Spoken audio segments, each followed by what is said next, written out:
설날 아침이었다. 새벽부터 찬 기운이 집안 구석구석을 물들였지만 71세 조옥부는 부엌불을 켠 채 이미 몇 시간을 쏟아붓고 있었다. 조심스럽게 찹쌀 반죽을 손으로 빚고 소를 채운 송편을 김이 오른 찜기에 하나하나 올렸다. 갈비찜의 국물 농도를 맞추려 3번을 간을 보고 손으로 지단을 붙여 모둠 전에 색을 더했다.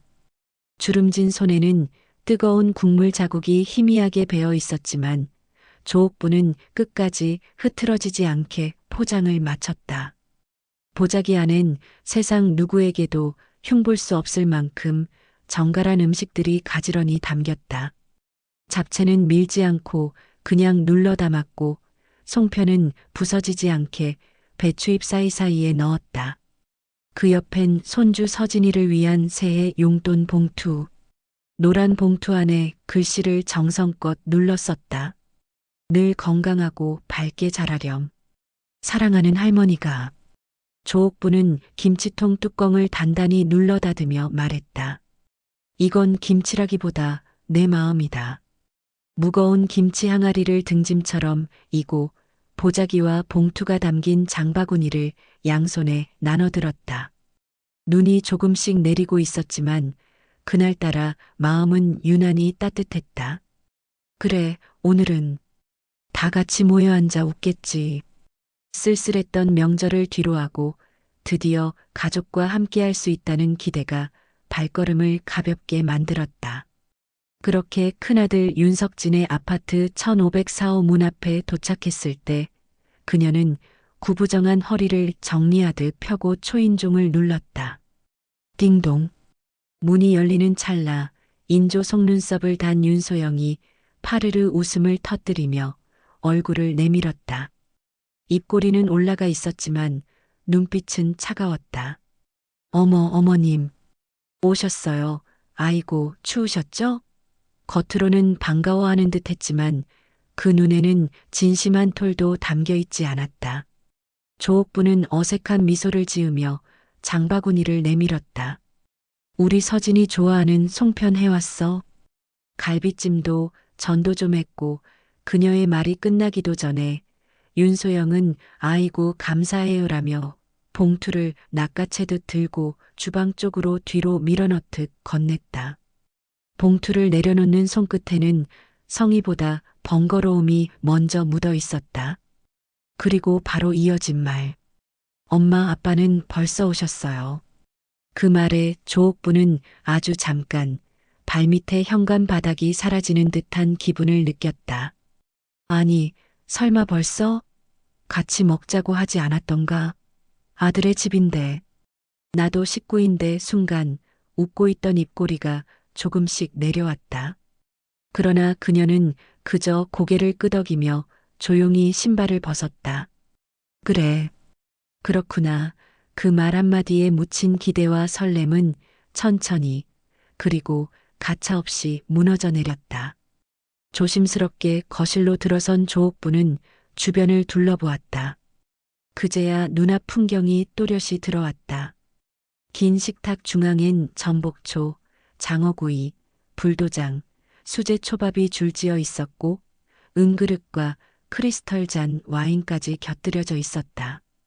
그 정찬의 주인은 소영의 친정 부모였다. 반면 조옥분 부부의 자리는 거실 한쪽 구석. 플라스틱 그릇에 편의점 도시락 2개가 전자레인지에서 갓 나온 듯 김을 모락모락 피우고 있었다. 조옥부는 천천히 젓가락을 내려놓았다.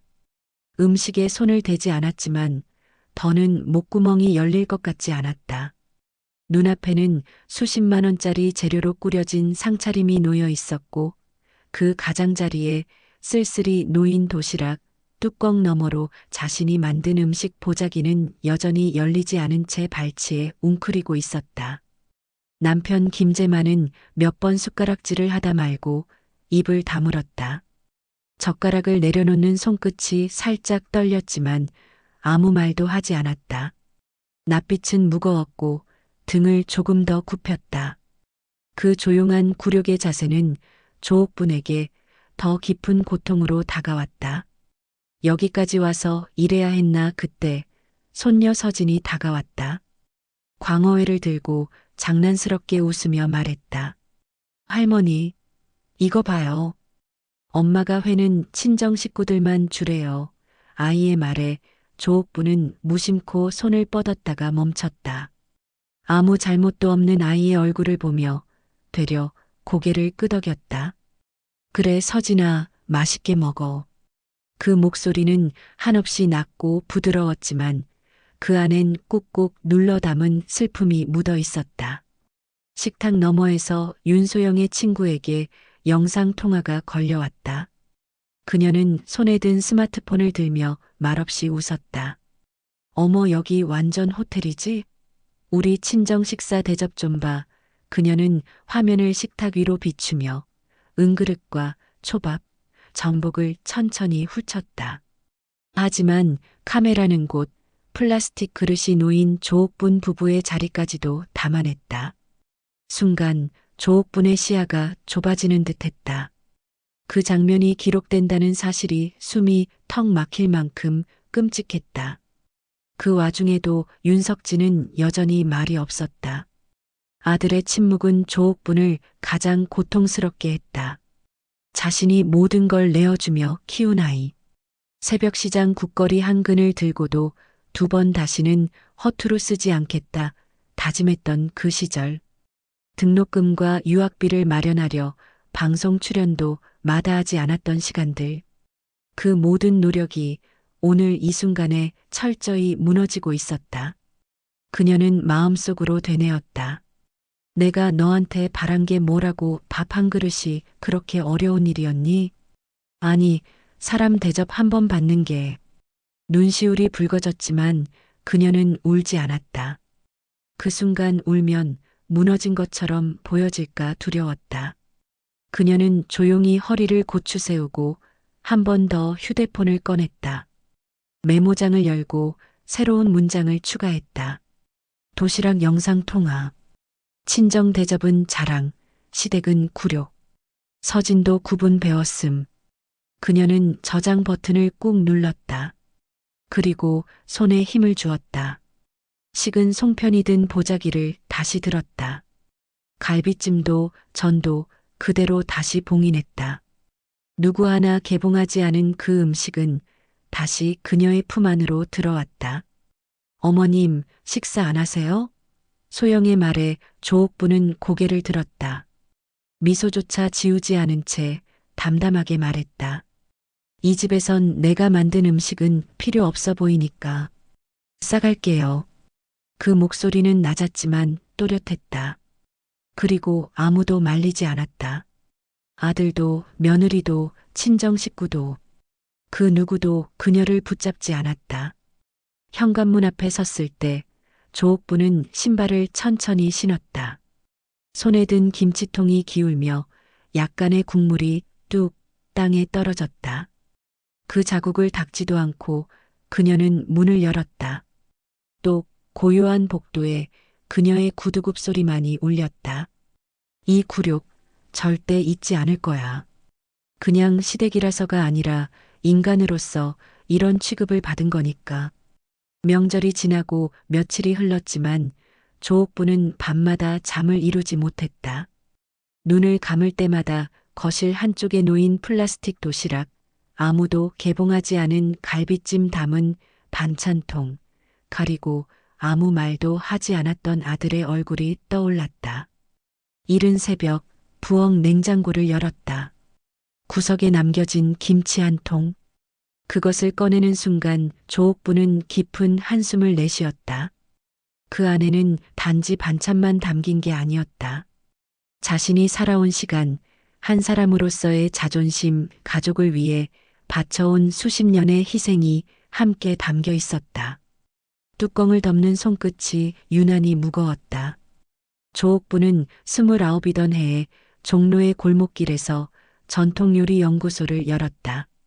요리학원이라는 말도 낯설던 시절, 그녀는 스스로 도표를 그리고 강의안을 만들며 입에서 입으로 번져가는 손맛을 지켜냈다. 하루 3시간 수업, 밤에는 원고를 쓰고 주말이면 재료를 찾아 전국을 돌아다녔다. 고속버스에 쪼그리고 앉아 졸다 목이 꺾이고 지방시장에서 들고 온 쌀자루에 다리를 찍히기도 했지만 그녀는 단 하루도 게을리하지 않았다. 그렇게 흘린 땀의 무게를 아는 사람은 많지 않다. 그러던 어느 날 MBC 생방송 우리 집 밥상에 출연하게 되었고 방송을 통해 그녀는 한국의 줄리아 차일드로 불리기 시작했다. 외국인 기자들이 장 담그는 법을 배우겠다며 줄을 섰고 일본 요리학교에서는 그녀를 초청해 고수의 손맛이라 칭송했다. 국가에서는 그녀의 레시피를 전통문화 보존자료로 등록하자며 제안했다. 그러나 그녀는 그 모든 명성과 기회를 뒤로 한 채 오직 한 가지 이유로 발을 뺐다. 가족 때문이었다. 특히 큰아들 윤석진. 석진이 대학 등록금만큼은 내가 책임질 거야. 그 다짐 하나로 몇 년을 새벽 시장에서 살다시피 했다. 해가 뜨기도 전에 고기와 채소를 사들고 돌아와 주방에 불을 켜고 낮에는 강의, 밤에는 원고. 그러면서도 모은 원고료를 한 푼, 두 푼 모아 유학비를 마련했고 IMF 한복판에서도 등록금 한 번 밀리지 않게 했다. 아들이 결혼할 즈음에는 본가를 담보로 대출을 받아 3억짜리 신혼집 마련에도 손을 보탰다.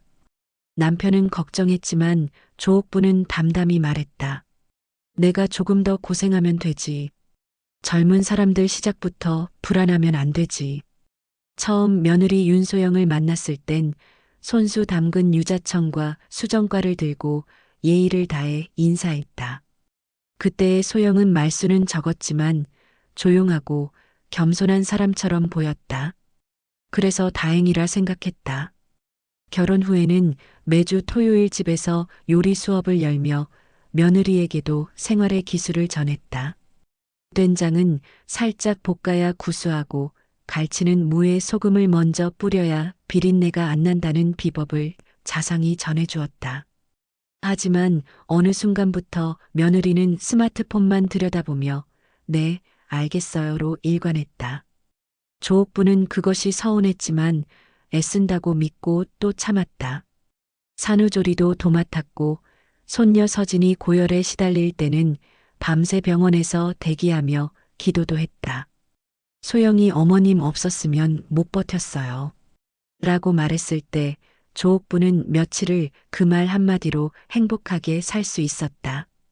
정성은 알아주는 사람 하나면 충분하다고 믿었다. 하지만 이번 설날 그 믿음은 모조리 무너졌다. 도시락 앞에 앉아 느꼈던 감정은 단순히 음식 차원이 아니었다. 그것은 자신이 걸어온 인생 전부가 누군가에 의해 가볍게 부정당한 순간이었다. 아무거나 먹어도 잘 드신다는 말 한마디가 수십 년을 바쳐온 조옥분의 손맛과 인생을 한순간에 짓밟았다. 그녀는 찬장에서 오래된 앨범을 꺼냈다. 프랑스 요리 대회에서 금메달을 들고 웃고 있던 사진, 방송국 분장실에서 메이크업을 받으며 인터뷰를 기다리던 사진, 세계 각국 셰프들과 나란히 선 사진들이 차례로 나왔다. 그리고 마지막 장 윤석진이 대학 졸업식에서 훈장을 들고 웃고 있는 사진이 끼워져 있었다. 내가 저 훈장 들고 설 수 있었던 게 누구 덕이었는데 그녀는 손끝으로 사진을 조용히 어루만졌다. 그리고 그날 처음으로 아들도 며느리도 아닌 오직 자신을 위해 눈물을 흘렸다. 그것은 비굴함이 아닌 다시 자신을 되찾기 위한 눈물이었다. 설날이 지나고 난 다음 날 조옥부는 평소보다 훨씬 일찍 눈을 떴다. 밤새 잠을 이루지 못한 얼굴은 푸석했고 몸은 유난히 무거웠다. 속은 밤새 뒤틀린 듯 쓰렸고 가슴은 눌린 것처럼 답답했다. 새벽빛이 스며드는 부엌, 어젯밤 치우지 못한 설거지들이 그대로 쌓여 있었다. 찬물에 수세미를 적시며 조옥부는 문득 어젯밤 거실을 스쳐간 김냄새와 웃음소리가 코끝에 되살아나는 기분을 느꼈다. 이제 다 지난 일이야라며 자신을 달래보려 했지만 마음 한구석은 허전함을 넘어 서늘한 외기로 굳어 있었다. 조용한 정막을 깨듯 갑자기 도어락에서 삐삐 소리가 울렸다. 소영아, 우리 왔어. 경쾌하고 밝은 목소리와 함께 현관문이 열리더니 날렵한 외투를 입은 또래 여성 셋이 거실로 들어섰다. 얼굴엔 풀메이크업, 손톱엔 반짝이는 젤네일, 귀에는 큼지막한 링귀걸이가 달랑였다. 조옥부는 주방에서 물기를 털며 고개를 들었다. 낯선 얼굴들. 윤소영의 친구들이었다. 헐, 너 시댁에서 산다길래 걱정했는데 완전 여왕처럼 살고 있잖아. 야, 이 집 진짜 넓다. 분위기 뭐야, 호텔이야 뭐야. 여자들은 거침없이 거실을 둘러보며 웃었고 소영은 소파에 턱을 괴며 능청스럽게 대꾸했다. 아, 친정 쪽만 잘 챙기면 돼. 시댁은 뭐 아무거나 줘도 감지덕지니까 진짜 편해. 그 말에 친구들은 웃음을 터뜨렸다. 누군가는 입을 틀어막았고 누군가는 거실 탁자를 툭 치며 대박이다 진짜 하고 웃었다. 조옥분의 손에서 행주가 미끄러질 뻔했다. 심장이 덜컥 내려앉았다. 목이 바싹 마르고 입안이 텁텁해졌다. 찬장 쪽으로 조심스레 걸음을 옮기며 숨어들려는 찰나 또 다른 친구의 목소리가 뚫고 들어왔다. 야, 근데 진짜 도시락 줬어? 설날에? 응. 완전 편의점 스타일. 걔네는 어차피 손 안 가는 거 좋아하잖아. 헐, 미쳤다. 그 시어머니 요리 연구가 아니었어? 그래, 그래서 더 웃긴 거지. 지가 만든 김치 먹고 싶으면 지 집에서 먹으라 그래야지. 여긴 내가 주인이잖아. 조옥부는 그대로 굳어섰다. 손끝이 떨리기 시작했고 그 떨림은 손목, 팔뚝, 어깨를 타고 전신으로 퍼졌다. 김치 담그던 손, 된장국에 육수를 우려내던 손이 지금은 아무것도 움켜쥐지 못하고 공중에 떠 있었다. 아무도 그녀의 존재를 눈치채지 못한 듯 여자들의 대화는 계속 이어졌다. 그때 방 안에서 윤석진이 나왔다. 상황을 감지한 듯 어색한 웃음을 띠며 말했다. 어머니, 소영이 친구들이 그냥 농담한 거예요. 분위기 맞추려고 과장해서 그런 거지 뭐. 조옥부는 고개를 돌려 아들을 바라봤다. 그 눈 속엔 어떤 죄책감도 사과도 없었다.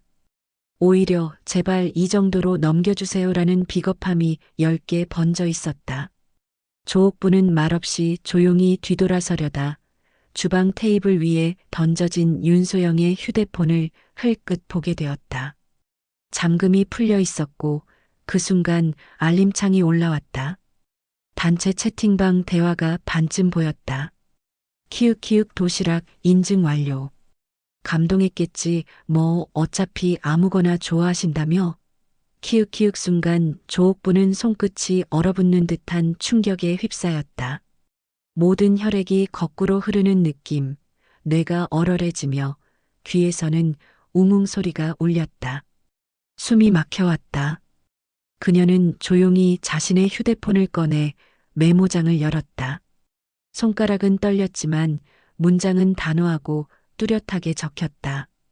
설 다음 날, 친구들과 시댁 무시, 도시락 인증, 아들은 침묵, 저장 버튼을 누른 뒤 조옥부는 오래도록 창밖을 바라보았다.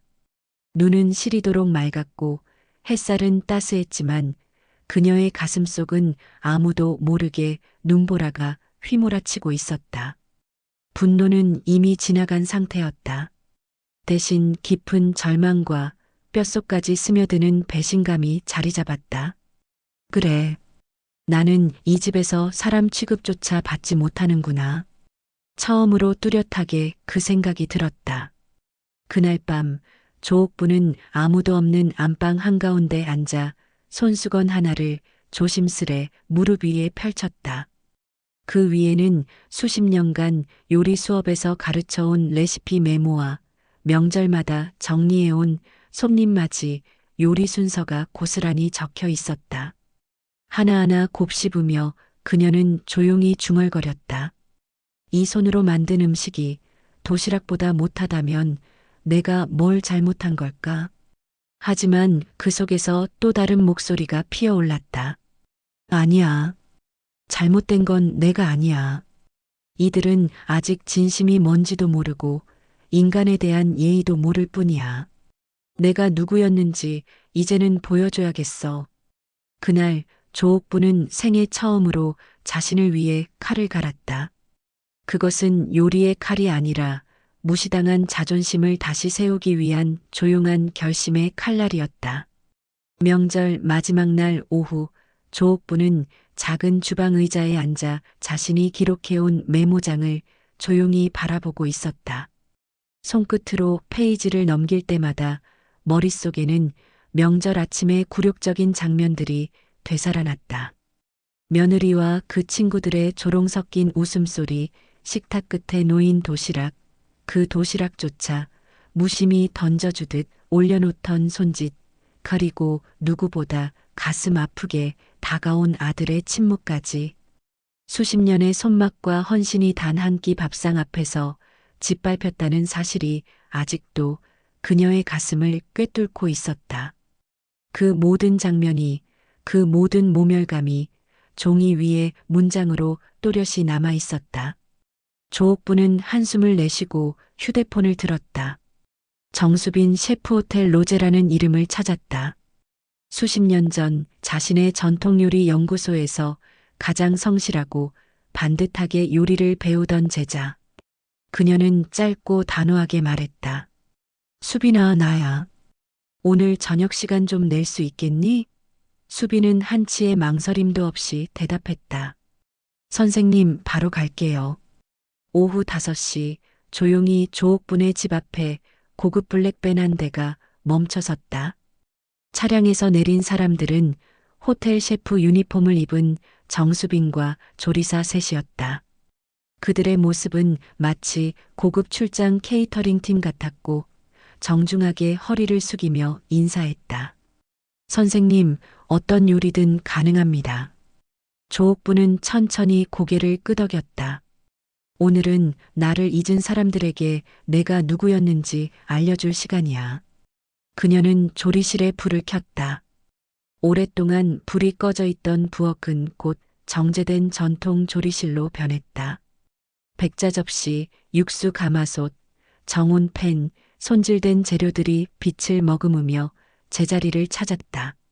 정성껏 준비된 전복은 들깨 소스에 은근하게 삶아졌고 한우 채끝살은 저온에서 겉만 익혀 천천히 육즙을 가두었다.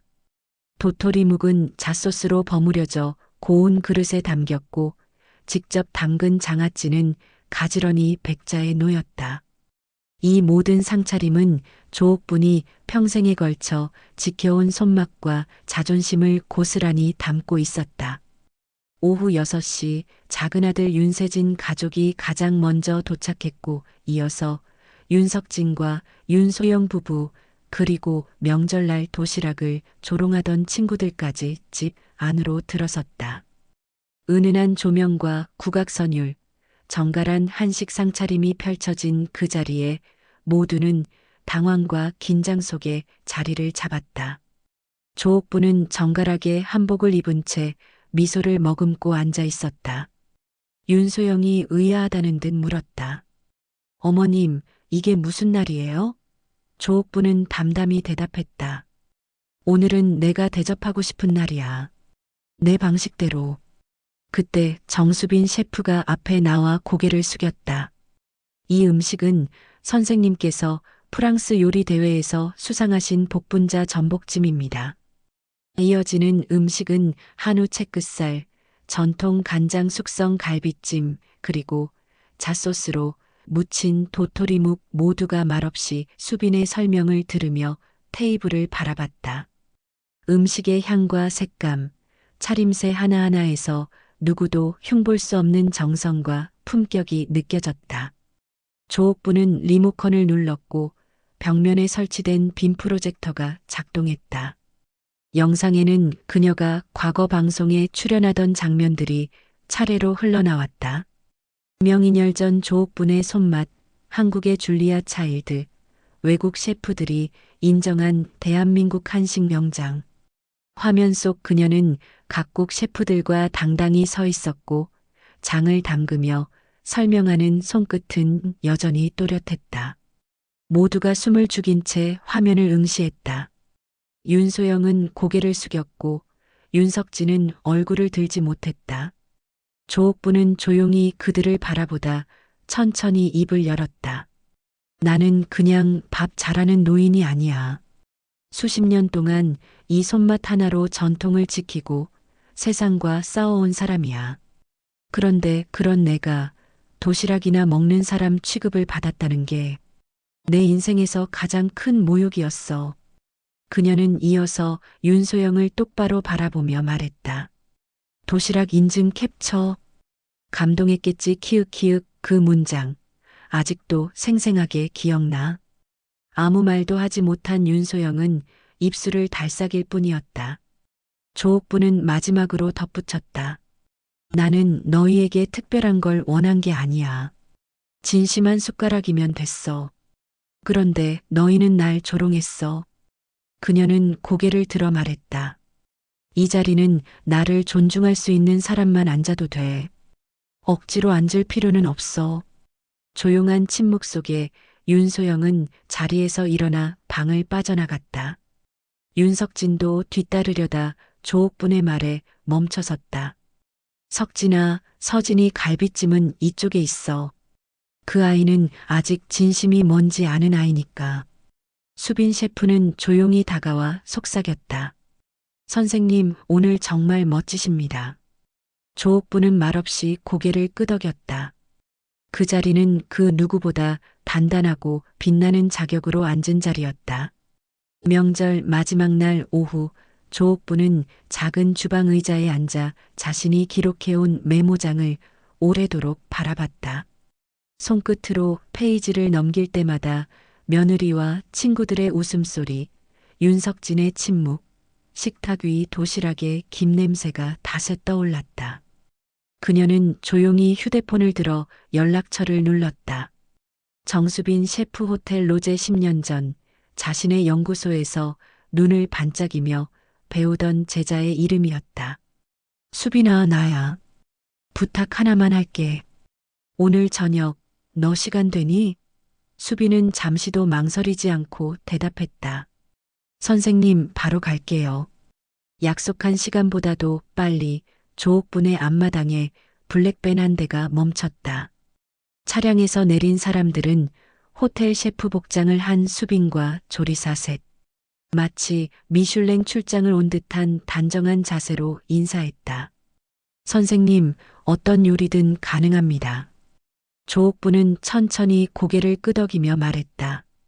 오늘은 나를 잊은 사람들에게 내가 누구였는지를 알려줄 시간이야. 그녀는 한 박자 쉬어 숨을 고른 뒤 조리실의 조명을 켰다. 불이 들어오자 주방 전체가 마치 방송 세트처럼 변했다. 칼과 도마, 가마솥, 백자 접시, 소형 제면기까지 오랜 시간 조리 연구에 매달렸던 그녀의 손길이 머물던 도구들이 조용히 다시 숨쉬기 시작했다. 셰프들은 분주하게 움직였고 주방에는 고급 육수 냄새가 퍼지기 시작했다. 손질된 전복은 들깨 소스에 은근히 삶아지고 한우 채끝살은 정온 팬에 겉만 익힌 후 숙성 소금으로 마무리되었다. 도토리묵은 잣소스로 버무려졌고 장아찌와 젓갈류는 직접 구운 백자의 가지런히 담겼다. 상차림 하나하나에는 조옥분의 철학과 손맛이 깃들었다. 그 모든 음식 위에 그녀는 자신이 지켜온 자존심을 한 겹씩 얹고 있었다. 오후 6시 손님들이 하나둘 도착했다. 작은 아들 윤세진 가족이 먼저 도착해 조용히 앉았고 이어서 윤석진과 윤소영 부부 그리고 며칠 전 거실에서 도시락, 조롱을 하던 친구들 일부가 따라 들어왔다. 집안은 은은한 촛불과 잔잔한 국악선율로 차분히 꾸며져 있었고 벽면에는 대형 빔 프로젝터가 설치되어 있었다. 소영이 불편한 듯 눈썹을 찌푸리며 물었다.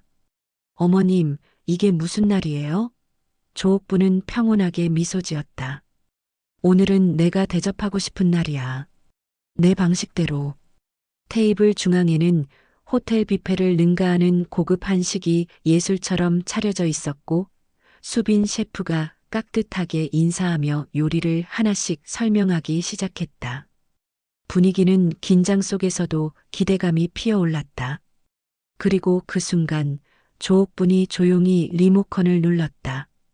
프로젝터 화면이 벽에 켜지며 과거 그녀가 방송에 출연했던 장면이 흘러나왔다.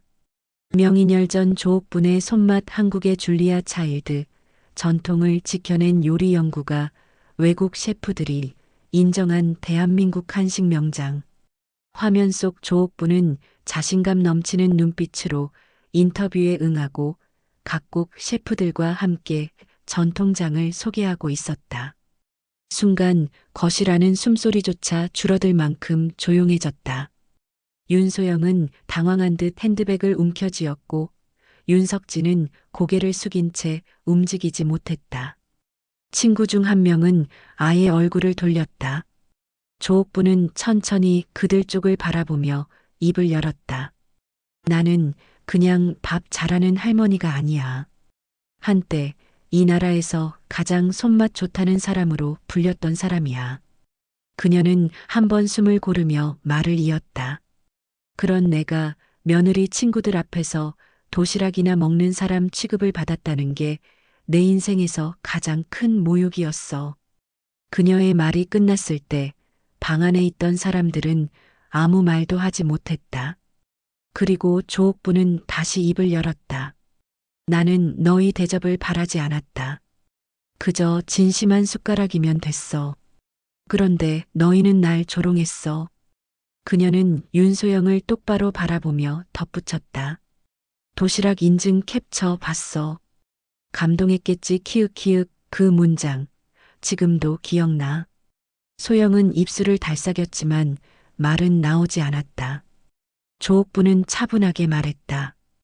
이 자리는 나를 존중할 수 있는 사람만 앉아도 돼. 억지로 앉을 필요 없어. 소영은 멍하니 있다가 이내 조용히 자리에서 일어나 주방을 빠져나갔다. 윤석진도 따라 나가려 했지만 조옥분의 말에 멈춰섰다. 석진아, 서진이 갈비찜은 이쪽에 있어. 걔는 아직 진심이 뭔지 아는 아이니까. 조용히 서 있던 수빈 셰프가 고개를 숙이며 속삭였다. 선생님, 오늘 정말 멋지십니다. 조옥부는 처음으로 식탁에 앉아 조용히 고개를 끄덕였다. 그 자리는 그 누구보다 단단하고 빛나는 자격으로 차지한 자리였다.